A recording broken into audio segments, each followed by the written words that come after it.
So the CIC don't want anything to do with the MK. Let me say this again. Julius Malema akafuni lutho olumhlanganisa ne-MK. Okay, asihlaziye. Uzokhumbula, CIC wanted to be a chair of the Ad Hoc Committee.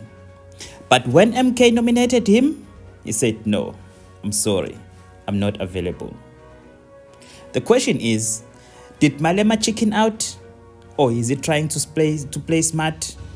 Or he's just showing his true colors? What do you think? Let's take it to the comment section. Welcome to another episode. The Ad Hoc Committee to investigate crimes in the SAPS, the intelligence, and high-level corruption has officially begun. Malema was the loudest voice calling for it. He said, I want to be the chair. He said, if I'm lucky and they nominate me to be a chair, ngizobabonisa. But now, when MK actually nominated him, he rejected it. He said, I'm not available. In fact, angifuni lutho olungihlanganisa ne-MK. I don't want anything to do with MK. Now the question is, would Malema have accepted if he was nominated by, say for example, the PA? I don't think so. Well, maybe the DA, they'll never vote for him. Well, would the ANC have elected Malema?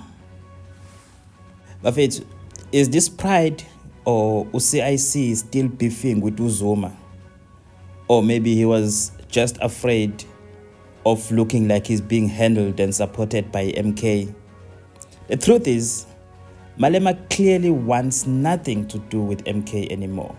The message was clear. MK, please don't put me in your drama. But let's also look at it from another angle. I think this is where it really gets more interesting when you start to ask the question, would Malema have won if he accepted? Unfortunately, we don't know. We will never know, since the voting never took place. Yes, the GNU has numbers. The ANC plus the DA plus the IFP plus the PA. But I think that sometimes it's not just about numbers. Some parties may have surprised us. And I can tell you that some members in the GNU are already tired of the same old names. And the Malema-led committee, this would have shaken the system. But we will never know because the CIC decided to let us down. Why CIC? Why? Why CIC? We wanted you to lead this committee. Okay, let's call it out exactly what it is. Do you think this was a brave move? Do you think that this was a strategic move? Or do you think that the CIC was just scared? Look, Bafetu, if you believe in fearless leadership, this was a missed opportunity by the CIC. You said you wanted the job, you got the nomination, and then you chickened out. That smells like cowardice to me.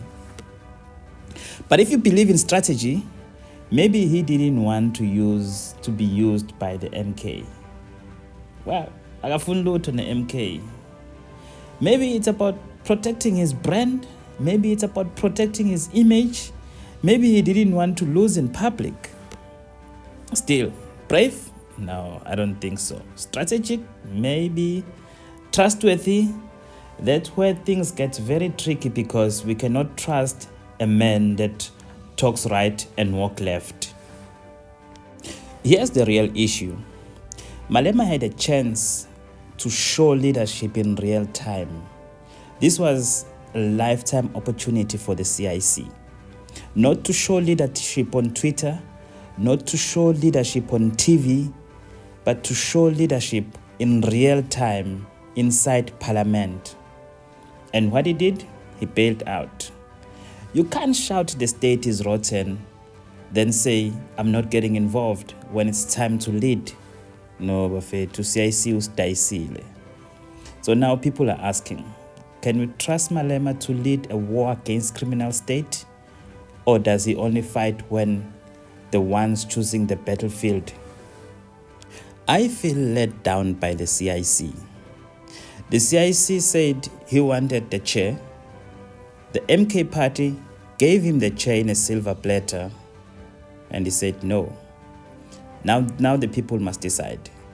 Did Malema walk away from a trap or walk away from the fight? He hasn't said anything. He hasn't given us the reasons. Why do you think the CIC rejected this opportunity to show us the kind of leadership that he's going to lead this country when he presides over this country as the future president?